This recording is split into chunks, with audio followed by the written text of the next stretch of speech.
The morning sun painted the red earth of Ouagadougou in copper flames, and Captain Ibrahim Traoré stood at the edge of the presidential palace courtyard, watching as 3 Mercedes-Benz vehicles rolled through the gates. The dust they kicked up seemed to dance with the spirits of his ancestors, swirling in patterns that reminded him of his grandmother's stories about the old kingdoms, when gold was sacred and leaders were chosen by the gods, not by the weight of their stolen wealth. Barka Allah, whispered his aide, Sergeant Aminata Cabaret, her more words carrying both blessing and warning. The ministers have arrived for the emergency council meeting. Ibrahim's weathered hands, scarred from years of military service and marked by the calluses of a man who had never forgotten his village roots, tightened around the folder containing evidence that would shake the very foundations of their nation.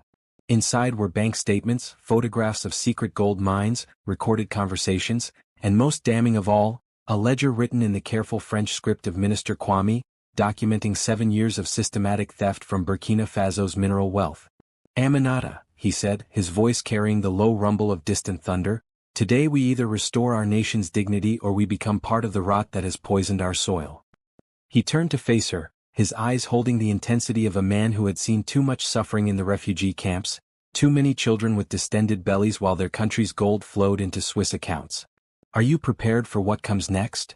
She straightened her military uniform, the fabric still bearing the dust of their overnight journey from the mining regions of Bouclé du Mouhoun, where they had witnessed the evidence firsthand.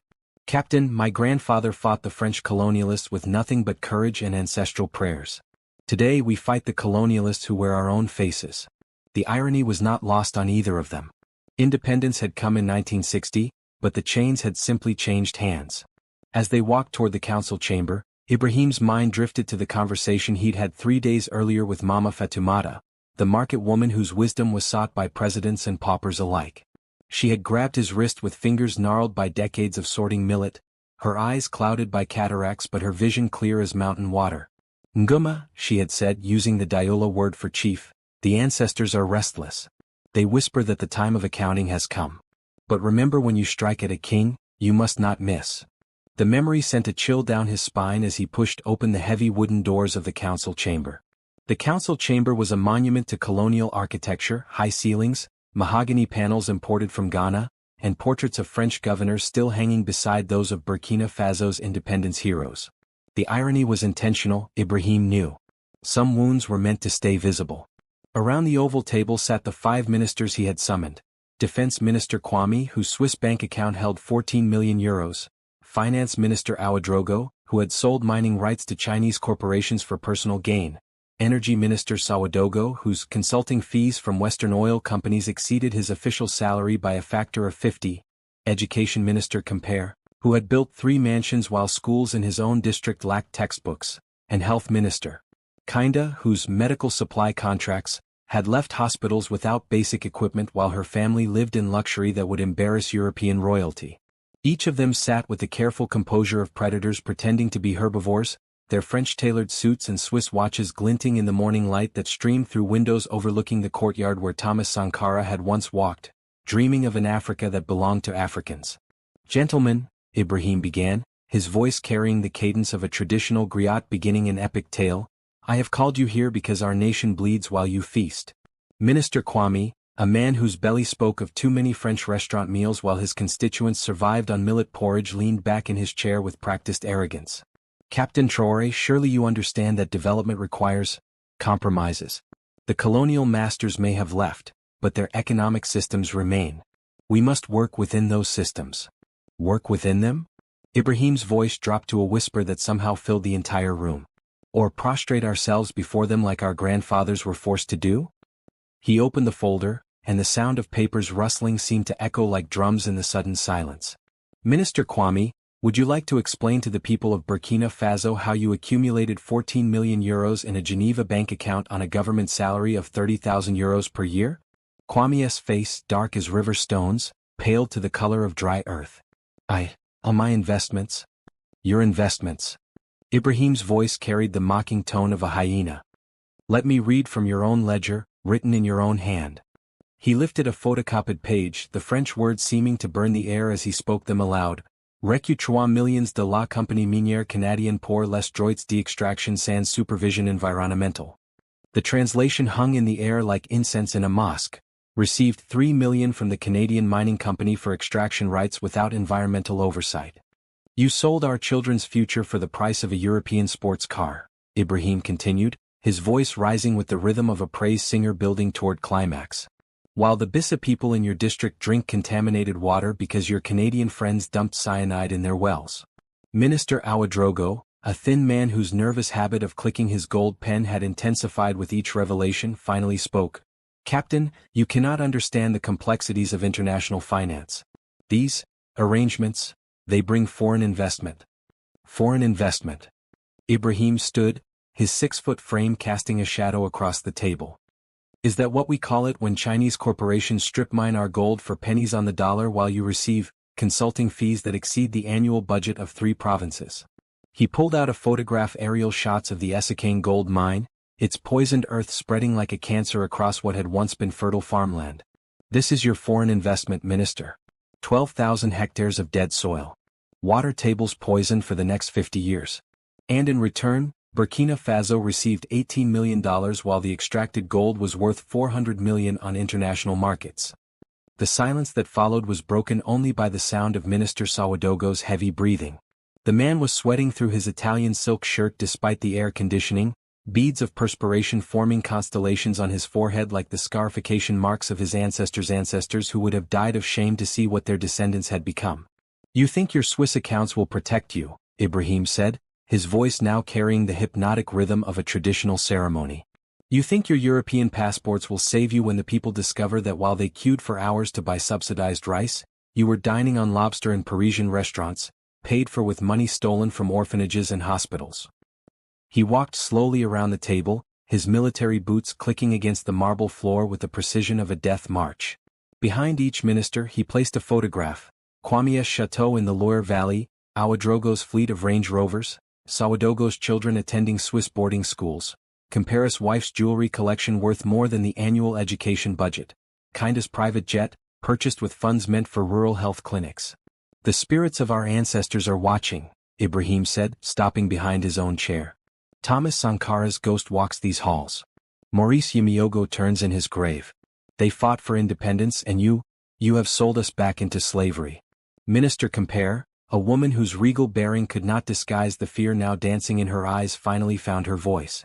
Captain Traoré, you speak of ancestors and spirits like an old village witch doctor. This is the 21st century. This is realpolitik.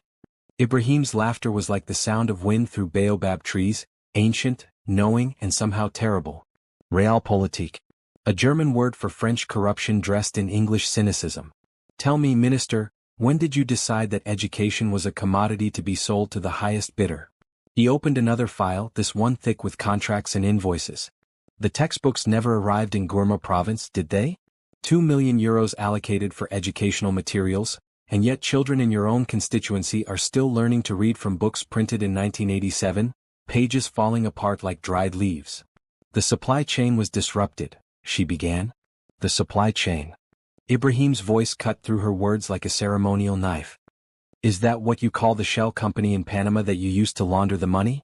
Compare Educational Solutions is such an elegant name for such an ugly theft. He pulled out a school photograph of 40 children crammed into a classroom meant for 20, sharing textbooks so old the maps still showed Yugoslavia and the Soviet Union. In the background, a blackboard cracked down the middle, chalk marks barely visible on its weathered surface. Look at their faces, Ibrahim commanded, holding the photograph so all could see. Look at their eyes. These children believed that education would lift them from poverty. They believed that their government cared about their futures. What do you see when you look at them, Minister Compare? She looked away, but Ibrahim moved the photograph to follow her gaze. I asked you a question. I see children. You see commodities, Ibrahim corrected, his voice dropping to a whisper that somehow carried more menace than a shout. You see numbers in a budget to be skimmed. You see the sons and daughters of farmers who will never have the vocabulary to understand how they were betrayed. He turned to Minister Kinda, whose health ministry had become a synonym for death in the rural provinces. And you, Minister, tell me about the Great Wahiguya Hospital project. 50 million euros for a modern medical facility. What did the people receive for their money? Kinda's voice was barely audible. There were complications. Complications. Ibrahim nodded as if this explained everything. Yes, I suppose that's one word for it. Let me offer another perspective. He produced a video tablet, its screen showing the construction site of what should have been a state-of-the-art hospital. Instead, the footage revealed a concrete shell, walls half-built, equipment rusting in shipping containers, medical supplies scattered across the ground like offerings to forgotten gods. The people of Wahiguya are dying of preventable diseases, Ibrahim said, his voice building with the rhythm of a funeral dirge. Malaria, dysentery, complications in childbirth that could be treated with basic medical supplies. And while they die, your construction company majority owned by your husband received full payment for a hospital that exists only on paper and in the nightmares of mothers who watched their children die for lack of medicine that should have been readily available. The video continued, showing families carrying sick relatives on makeshift stretchers, walking for kilometers to reach the nearest functioning clinic. In one heartbreaking sequence, an old man collapsed from exhaustion while carrying his grandson, both of them falling to the red earth that seemed to absorb their suffering like a sponge. 50 million euros, Ibrahim repeated. Do you know what that money could have accomplished if it had reached its intended destination? 200 fully equipped rural clinics. Enough medicine to treat every case of malaria in 3 provinces for 5 years. Training for 1,000 community health workers. He paused the video on the image of a young mother weeping over her infant, the child's body still and small in her arms. Instead, this woman Mariam Cabaret, 23 years old, mother of 3, watched her youngest son die of diarrhea because the hospital that was supposed to serve her community existed only in your bank statements. The silence that followed was profound, broken only by the distant sound of market vendors calling their wares in the streets beyond the palace walls. Life continued outside while inside this chamber, the moral foundations of a nation were being weighed and found wanting. Minister Sawadogo, perhaps sensing that his turn was coming, attempted to take control of the narrative. Captain, we all share your concern for the people, but you must understand that development requires patience. Patient what? Ibrahim's interruption was sharp as a blade. Patient corruption? Patient theft? Patient collaboration with the very forces that have kept Africa in chains for centuries. He walked to the window, looking out at the courtyard where protesters had gathered. Word of the secret meeting had somehow leaked, and now hundreds of citizens stood in the morning heat, holding signs written in Moor, Diola, and French, demanding justice, demanding accountability, demanding the return of their stolen future. They know, Ibrahim said quietly. The people know. A fisherman in Banfora knows his nets come up empty because the Chinese dam project poisoned his river while you received kickbacks from the construction contracts.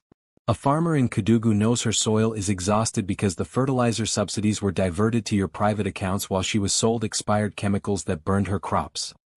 He turned back to face them, and for a moment, the accumulated weight of their crimes seemed to press down on the room like a physical force. The mothers in the maternity wards know their babies are dying because the incubators you purchased never worked, were never installed, never existed except as line items and fraudulent invoices. The teachers know their students are failing because the books never came, the computers were never delivered, the training programs were never conducted. His voice rose with the power of accumulated fury. The taxi drivers know their roads are death traps because the construction contracts went to companies that used sand instead of proper aggregate. The market women know their scales are accurate while your weights and measures inspectors demand bribes to certify equipment. Every grandmother counting coins for rice knows that the subsidies meant to help her family ended up in your Swiss vaults. The sound of chanting from the courtyard began to penetrate the chamber's heavy walls. Justice, justice, rendes l'argent, justice. The voices rose and fell like ocean waves, carrying the accumulated rage of a people who had finally seen the scope of their betrayal. Minister Kwame made one last attempt at deflection. Captain Traoré, surely we can reach some accommodation. The money can be returned quietly without this theater. Ibrahim's smile was cold as a harmattan wind. Theater? Is that what you call accountability? Tell me, Minister, what would you call the performance you've been giving for 7 years? What genre would you assign to the elaborate fiction of your public service while your private accounts grew fat with the blood money of children who died from preventable diseases? He opened the final folder, the one that had been locked in his personal safe since the investigation began. But perhaps you're right about theater. Perhaps what we need is a proper dramatic revelation, complete with props and evidence that even the international media cannot ignore. The photographs he spread across the table were devastating in their clarity. Meetings in Geneva hotel suites, handshakes with European mining executives, signatures on contracts that sold Burkina Faso's mineral wealth for a fraction of its value, bank transfer receipts showing millions flowing from corporate accounts to personal ones in Switzerland, the Cayman Islands and Luxembourg.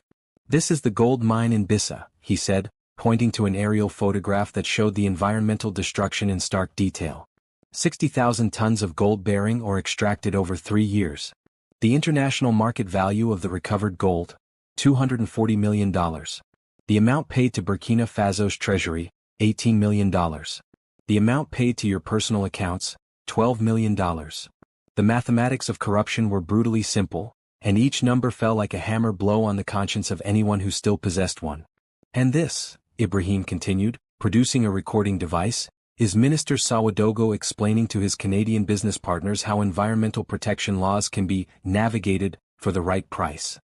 The voice that emerged from the speaker was unmistakably Sawadogo's, speaking in heavily accented English. "For 2 million, the environmental assessment will find no significant impact. For 3 million, we can expedite the permits for the entire northern concession. My people understand that development requires flexibility." Each word seemed to leach the oxygen from the room. This was not ambiguous political maneuvering or gray area financial management. This was a straightforward, unambiguous, recorded confession of environmental vandalism sold for personal profit. But Ibrahim was not finished. The coup de grace came in the form of a ledger that he had discovered in Kwame's personal safe. A meticulous record, kept with the obsessive detail of a man who could not resist quantifying his own crimes. "Minister Kwame, you have kept remarkable records," Ibrahim said, his voice carrying the admiration one might reserve for a masterpiece of evil. "Every bribe catalogued, every kickback documented, every stolen million accounted for with the precision of a Swiss banker." He began to read from the ledger, his voice taking on the rhythmic cadence of a traditional storyteller recounting an epic of moral failure. "January 15, 2018. Received €1.2 million from Helvetic Mining for exclusive rights to Palma gold fields. Environmental clearance waived. Local population not consulted. March 3, 2018. €800,000 from Beijing Extraction Corp for extended lease on Dori manganese deposits. Traditional burial grounds to be excavated without ceremony. June 22, 2018. €2.1 million from Texas Energy Partners for petroleum exploration rights in Tapoa Province. Sacred forests included in the concession area." The litany continued, each entry a small apocalypse, each transaction a betrayal not just of the nation's trust but of the fundamental relationship between leaders and the lead that had sustained African societies for millennia. December 12, 2020, €3.4 million from European Agricultural Consortium for exclusive rights to Nakambi River water allocation. Downstream communities are not informed of diversion plans. Ibrahim closed the ledger with a sound like a coffin lid shutting. "In your own handwriting, Minister Kwame, you have documented the systematic sale of our nation's natural heritage.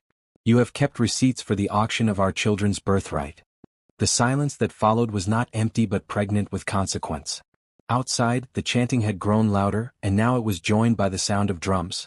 The ancient talking drums that had once carried messages across the savannah, now beating out the rhythm of justice delayed but not denied.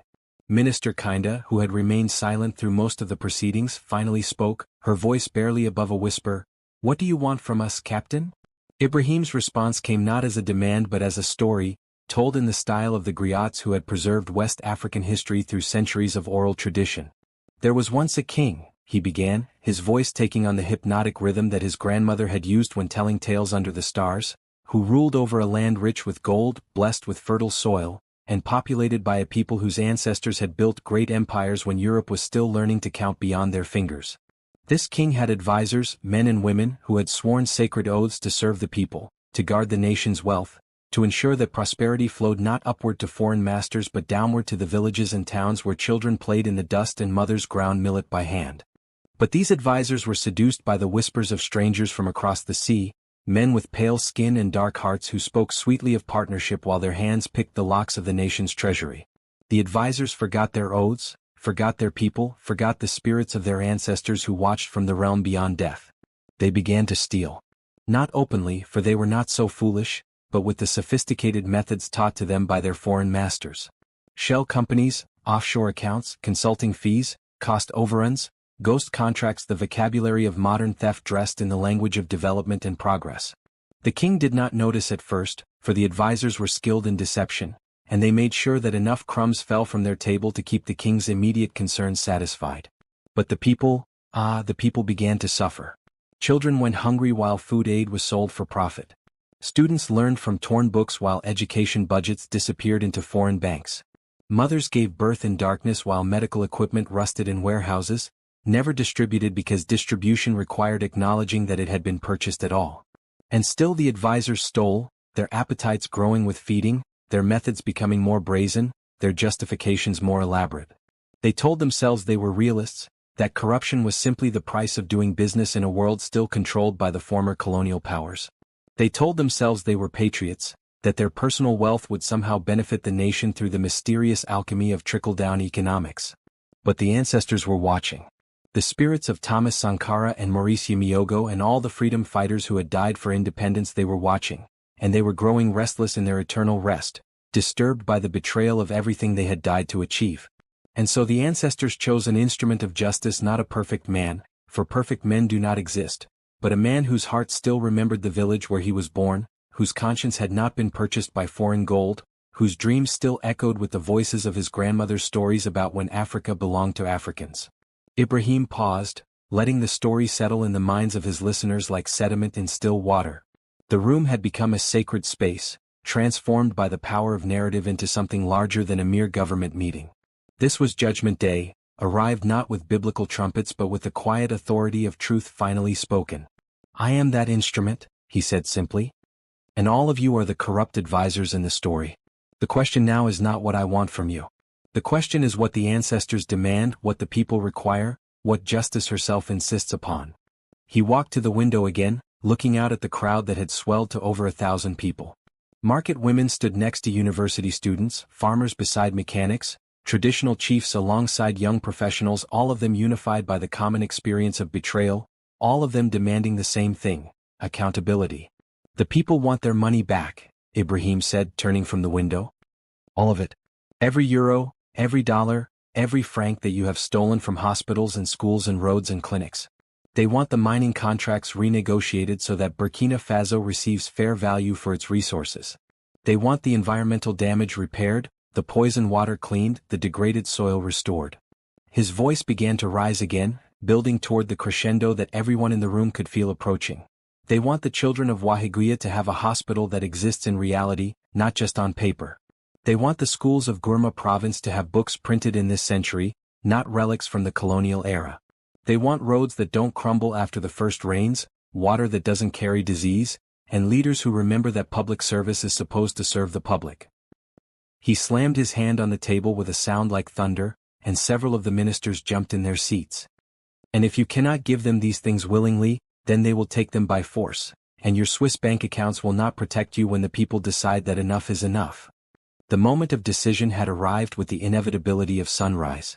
Minister Kwame, his face now the color of wet earth, was the first to break the silence that followed Ibrahim's declaration. "Captain," he said, his voice carrying the hollow tone of a man who had finally understood that his world was ending, "you must understand the money is not simply sitting in accounts waiting to be transferred. There are investments, properties, obligations." Obligations. Ibrahim's repetition of the word carried infinite contempt.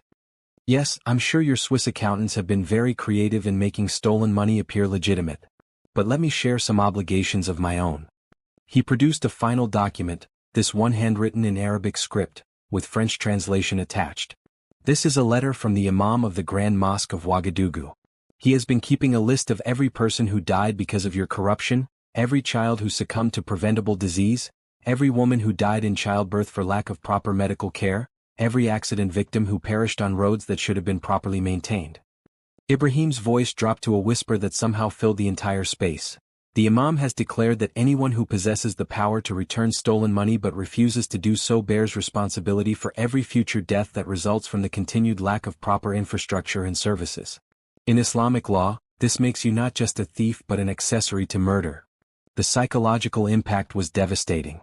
Even those who might have dismissed political consequences could not ignore the weight of religious judgment, particularly delivered by a figure as respected as the Grand Mosque's Imam. In Burkina Faso, where traditional beliefs, Islam and Christianity often merged into a unified moral framework, such a declaration carried the force of cosmic law. Minister Ouedraogo, perhaps sensing an opportunity to negotiate from weakness, attempted to offer partial restitution. Captain, suppose we were to return some of the funds. A gesture of good faith while we work out the legal complexities. Ibrahim's laughter was like the sound of hyenas circling wounded prey. Some of the funds? Minister, you have misunderstood your situation entirely. This is not a negotiation. This is a reckoning. He opened yet another folder. How many did he have?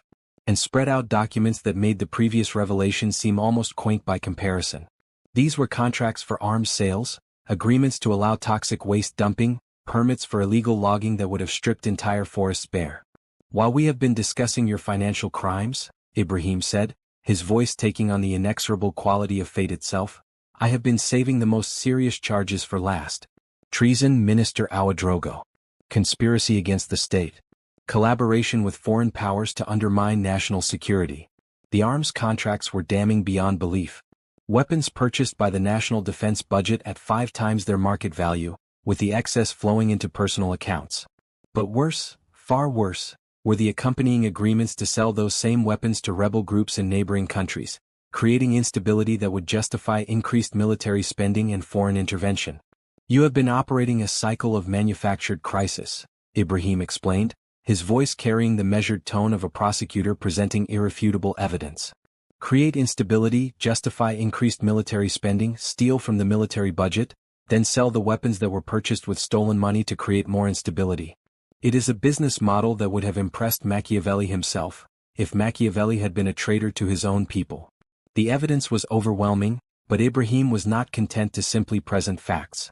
He understood that lasting change required not just legal consequence but moral transformation, and moral transformation required that the guilty parties understand not just what they had done but who they had become. Minister Ouedraogo, he said, turning to the man whose environmental crimes had been exposed earlier, you have children, do you not? 2 daughters, currently studying at boarding school in Switzerland. Ouedraogo nodded, unclear where this line of questioning might lead. And you love them, I assume? You want them to inherit a world where they can be proud of their father, proud of their heritage, proud to call themselves citizens of Burkina Faso. Another nod, more hesitant now. Then explain to me, Ibrahim said, his voice building with the power of accumulated moral authority, how do you reconcile that love with the fact that your environmental crimes have poisoned the water that their generation will inherit? How do you square your paternal devotion with your willingness to sacrifice the health of other people's children for the sake of your personal bank balance? The question hung in the air like incense, heavy with implication and judgment. Ibrahim continued without waiting for an answer. Your daughters are being educated in Switzerland because you know that the schools in Burkina Faso are failing partly because of the education budget money that ended up in accounts like yours. They breathe clean Swiss air because you know that the air in Ouagadougou is poisoned by industrial emissions from factories that paid you to ignore environmental regulations. He leaned across the table, his voice dropping to barely above a whisper. You have purchased clean air and clean water and quality education for your own children with money stolen from efforts to provide those same things for the children of your countrymen. You have made yourself complicit in a system that condemns the vast majority of Burkinabe children to lives of diminished possibility so that your daughters can live lives of unlimited privilege. The moral arithmetic was brutal in its clarity, and it achieved what legal threats could not. It forced each of the corrupt ministers to confront the human cost of their actions not in abstract terms but in the most personal way possible. As if summoned by the intensity of the moment, the sound of footsteps echoed in the corridor outside. The door opened to admit Colonel Sorgo, Ibrahim's chief of intelligence, followed by 2 figures whose presence transformed the entire dynamic of the confrontation: Thomas Sankara's widow, Mariam, and Maurice Miogo's eldest son, Charles. These were not merely symbolic presences but carriers of moral authority that transcended any political calculation. Mariam Sankara represented the unfulfilled promise of African socialism, the dream of a continent that could develop without selling its soul to foreign capital. Charles Miogo embodied the continuity of independence, the living memory of what it had meant to break free from colonial control. Neither spoke immediately. They simply stood at the back of the room, their presence serving as a reminder that this moment existed within the context of a much larger historical struggle. Ibrahim acknowledged them with a slight bow, not subservience but recognition of the ancestors' representatives among the living. Then he turned back to the ministers, his voice now carrying an additional weight of historical consequence. The spirits of the liberation struggle are present in this room, he said, and it was not a metaphor. They have witnessed your betrayal of everything they died to achieve. They have seen you auction off the independence they purchased with their blood. And now they wait to see whether you will find the courage to undo what you have done. Minister Compare, her voice barely audible, made a final attempt at deflection. Captain, surely there must be some way to resolve this matter without destroying careers, without international embarrassment. The response came not from Ibrahim but from Mariam Sankara, her voice carrying the authority of someone who had watched her husband die for his principles. Masr, careers? Embarrassment? Do you think the mothers who have watched their children die of preventable diseases care about your career prospects? Do you think the farmers whose land has been poisoned by your mining contracts are concerned about your international reputation? Her French was elegant, educated, but it carried the unmistakable accent of someone who had grown up speaking more before learning the colonial language. My husband believed that Africa could develop without begging from former colonial masters, without selling our resources for pennies, without accepting that corruption was simply the price of progress. You have perverted his vision into its exact opposite. Charles Yimiogo spoke next, his voice carrying the measured cadence of someone who had spent decades thinking about the relationship between independence and dignity. My father drove the French from our soil in 1960. But what is the value of political independence if economic independence remains a dream? What did we achieve if the next generation of leaders simply replaced French masters with Swiss bankers? The weight of historical judgment was now fully present in the room, and it transformed the proceedings from a political confrontation into something approaching a spiritual reckoning. These were not merely accusations being leveled against corrupt officials but a fundamental question about the meaning and purpose of African independence. Ibrahim understood that this was the moment for his final offer, not a negotiation but an ultimatum that would determine not just the fate of the individuals in the room but the future direction of the nation itself. "Here is what will happen," he said, his voice carrying the finality of a judge pronouncing a sentence. "You will return every stolen euro, every fraudulent dollar, every cent that was diverted from its intended purpose. The Swiss banks will be contacted today, the Cayman Islands accounts will be frozen, the Luxembourg holdings will be liquidated." He began counting on his fingers, each point falling like a hammer blow. "The mining contracts will be renegotiated to give Burkina Faso fair value for its resources, not the 15% you sold us for, but the 60% that represents our true share of the wealth being extracted from our soil. The environmental damage will be repaired at your expense, not the government's expense, not the taxpayer's expense, but from your personal assets. The poisoned water will be cleaned, the degraded land will be restored, the communities that were displaced without compensation will be properly resettled. The hospitals will be built, real hospitals with real equipment and real medicines, not the phantom institutions that exist only in your fraudulent contracts. The schools will be equipped with current textbooks, functional computers and properly trained teachers. And you," he said, his voice rising to fill every corner of the room, "you will stand trial for your crimes against the people of Burkina Faso. Not in some international court where expensive lawyers can negotiate comfortable plea bargains, but here, in front of the people you betrayed, under the eyes of the ancestors you dishonored." The finality of the pronouncement settled over the room like dust after an explosion. There would be no negotiation, no face-saving compromises, no gentle transition to comfortable exile. Justice would be public, accountability would be complete, and the restoration would be total. Minister Kwame made one last desperate attempt. "Captain, the international community will never accept such irregularities. There are diplomatic protocols, legal procedures." Ibrahim's response was delivered with the patient tone of someone explaining something to a child. "Minister, the international community has spent the last 60 years accepting the irregularity of African wealth being siphoned into European banks while African children starve. They have accepted the irregularity of multinational corporations extracting billions in resources while paying millions in royalties. They have grown quite comfortable with irregularities that benefit European shareholders at the expense of African citizens." He walked to the window once more, gesturing toward the crowd that had now grown to fill the entire courtyard and spilled into the surrounding streets. "What they will find difficult to accept is the irregularity of Africans demanding fair treatment for African resources.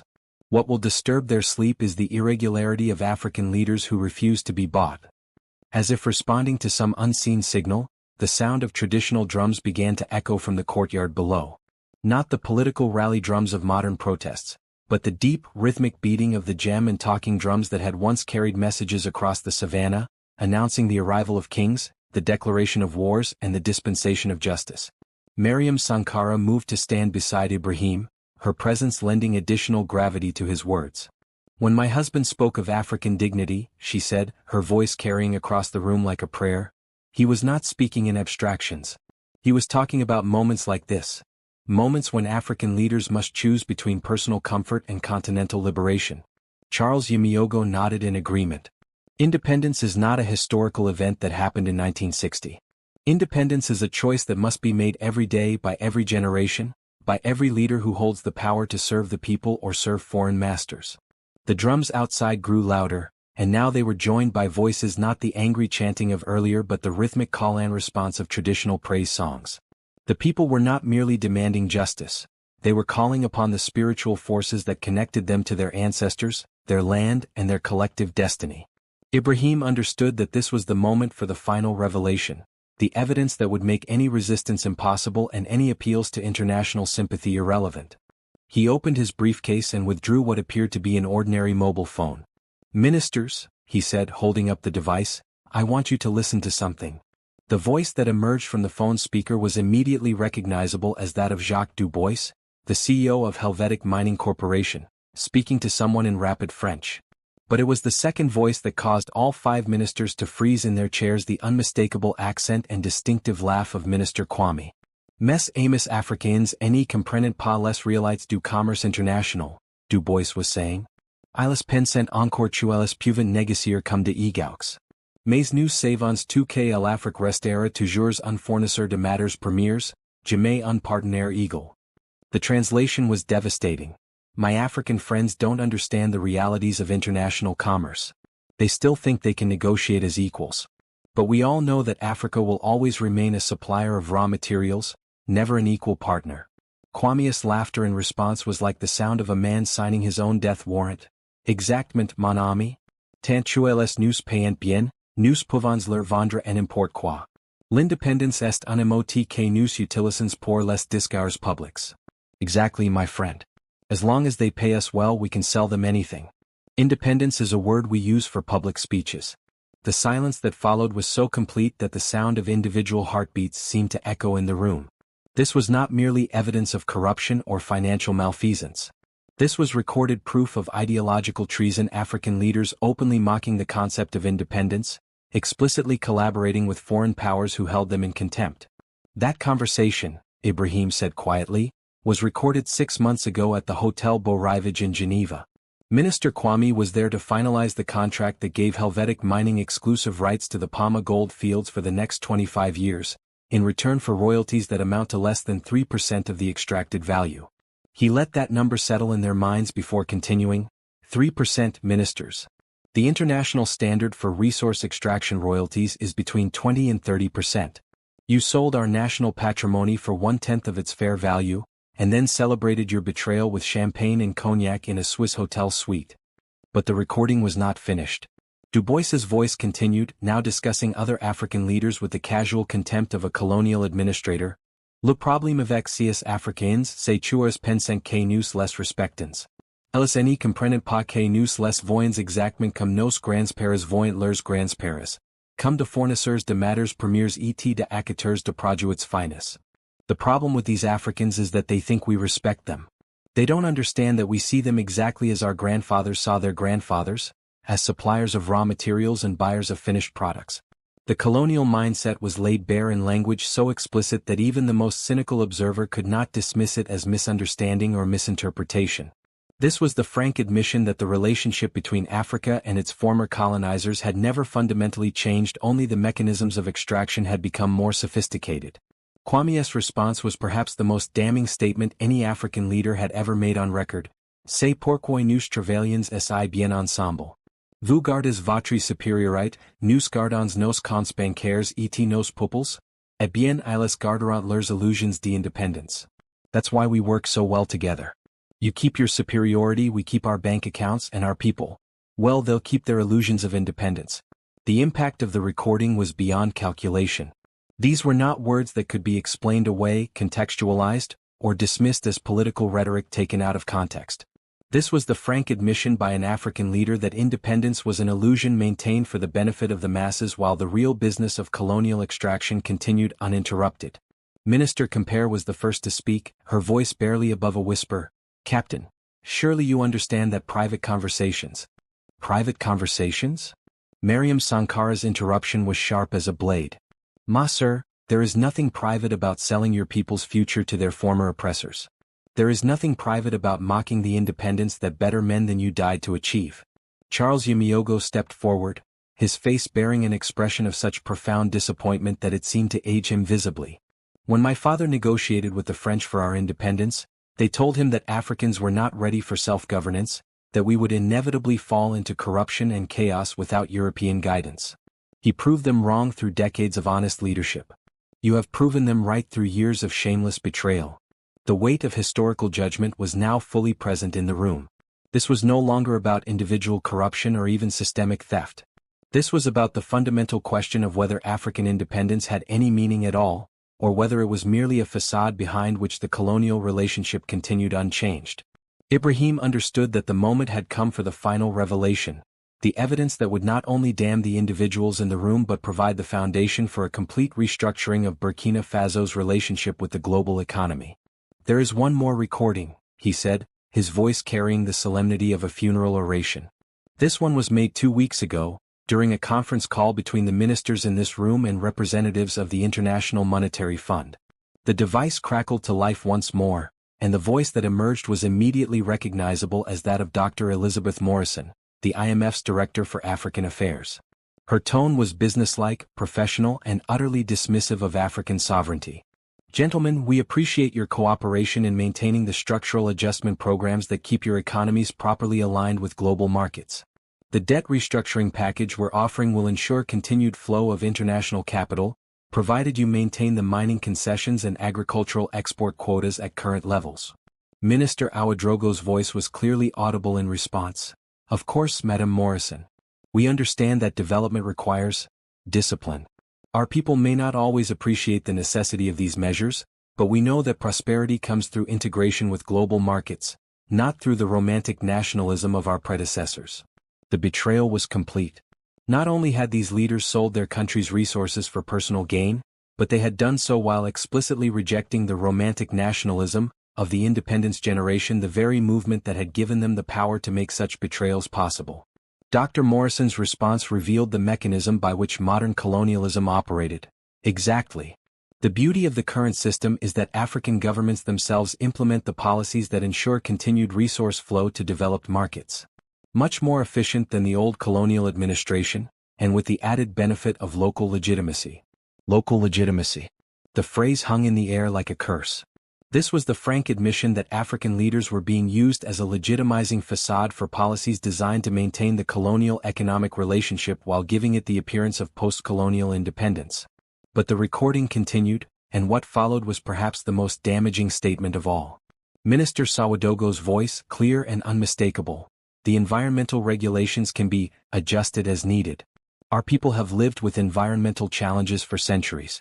What matters is ensuring that our partnerships remain profitable for all concerned. All concerned, Ibrahim repeated, his voice dripping with contempt.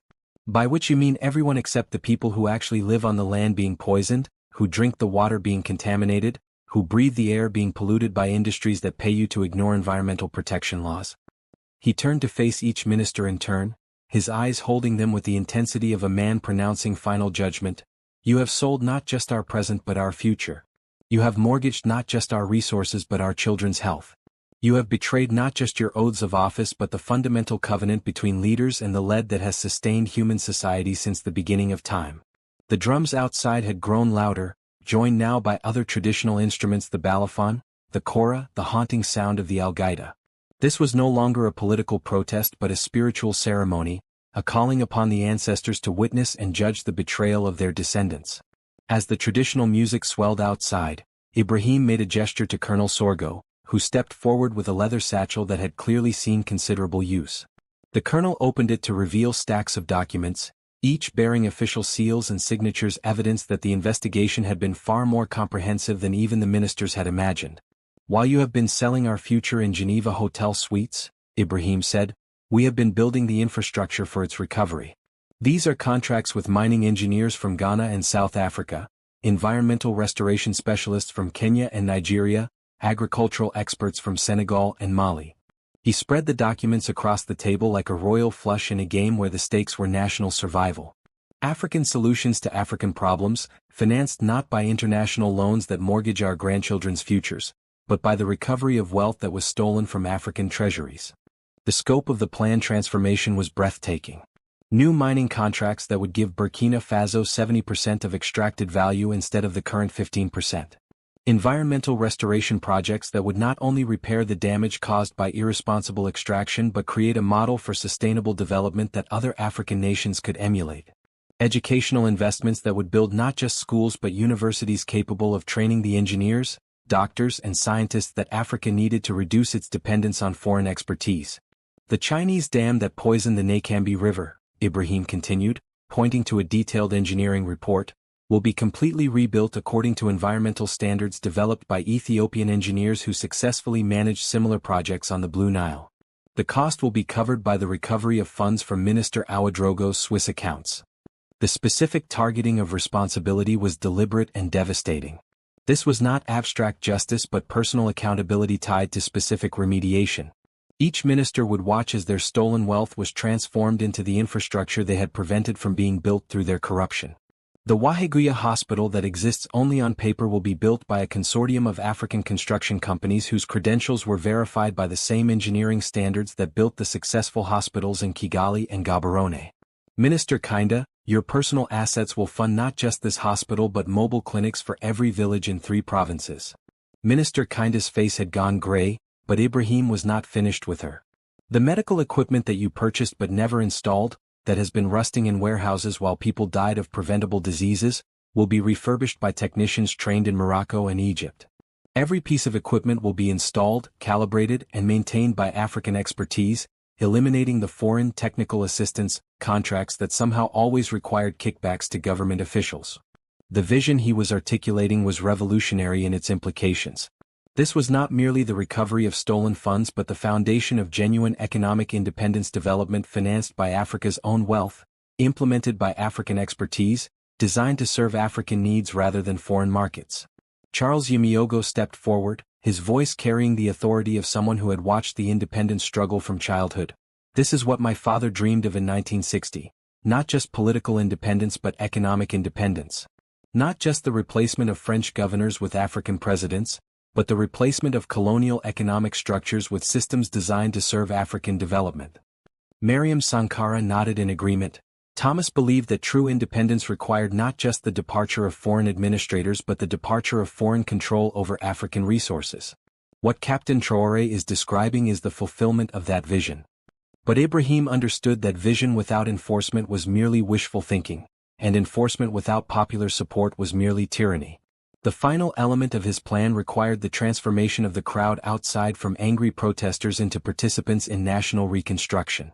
The people, he said, gesturing toward the window where the sound of drums and voices continued to grow, will not merely witness this transformation. They will be its agents. He opened another folder, this one containing organizational charts and training curricula that revealed the depth of his preparation.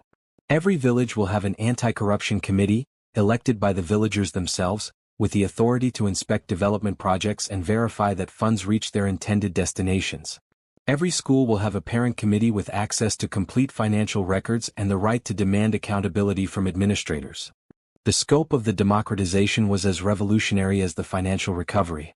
This was not simply the replacement of corrupt leaders with honest ones, but the creation of systems that would make corruption impossible to sustain.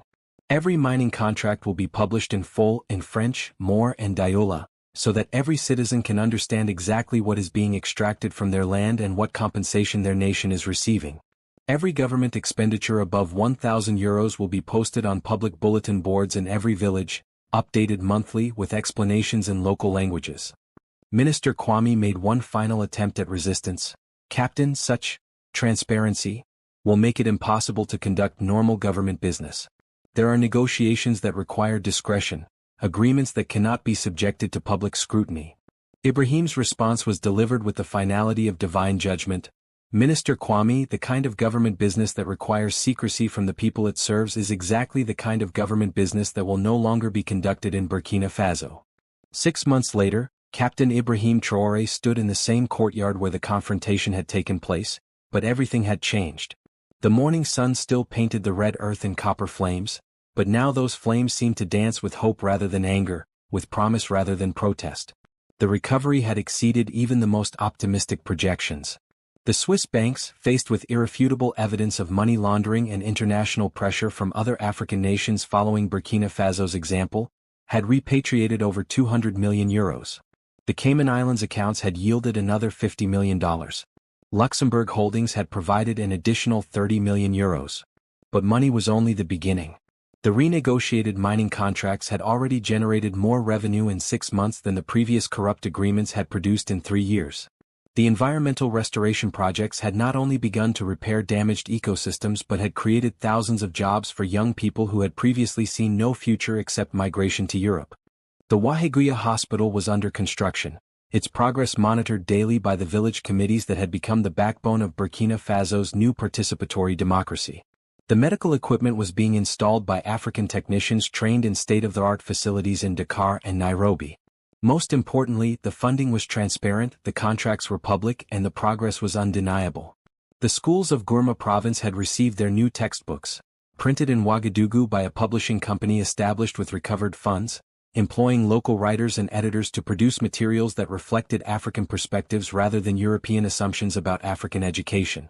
Minister Kwame was serving a 20-year prison sentence. His Swiss chateau had been sold to fund rural health clinics, and his Swiss bank accounts had been empty to pay for the environmental restoration of the Palma gold fields. Minister Ouedraogo was serving 15 years, her Range Rover fleet had been converted into ambulances for rural areas, and her children's Swiss boarding school fees were now funding scholarships for brilliant students from farming families. The other ministers had received similar sentences, their assets liquidated and converted into infrastructure that served the people they had betrayed. There had been no international sanctions, no diplomatic pressure, no economic retaliation. The African Union had endorsed Burkina Faso's approach as a model for continental development, and other nations were beginning to implement similar programs. But perhaps the most significant change was not measurable in euros recovered or hospitals built. It was visible in the faces of the people themselves, farmers who walked with straighter backs, students who looked to the future with confidence, mothers who no longer feared for their children's health, fathers who believed their work might actually improve their families' prospects. As Ibrahim watched the morning activities in the courtyard, construction workers reporting for duty on public projects, students walking to schools with real textbooks, vendors selling produce grown on land that was no longer poisoned, he heard the voice of his grandmother, carried on the harmattan wind that had blown across the savannah for thousands of years. Nguma, the ancestors are satisfied. The gold has returned to its rightful place, flowing not into foreign vaults but into the hands of those who need it most. The spirits of Thomas Sankara and Maurice Yamiogo rest peacefully, knowing that their sacrifice was not in vain. Ibrahim smiled, feeling the weight of responsibility settle comfortably on his shoulders. This was not the end of the story but the beginning of the first chapter in a new narrative of African independence, African dignity, and African prosperity built on African terms. The Golden Dawn had arrived, and with it, the promise that when Africans controlled African resources, miracles became possible. In the distance, the sound of drums continued, not the drums of protest or ceremony, but the working drums of construction sites where hospitals and schools were rising from the red earth, built with recovered wealth and African expertise, serving African needs and fulfilling African dreams. The war on corruption had been won, but more importantly, the war for dignity had been joined. And in that war, victory was not just possible but inevitable, because it was being fought not by leaders alone but by entire communities awakened to their own power, their own worth, and their own boundless potential. The ancestors were watching and they were smiling.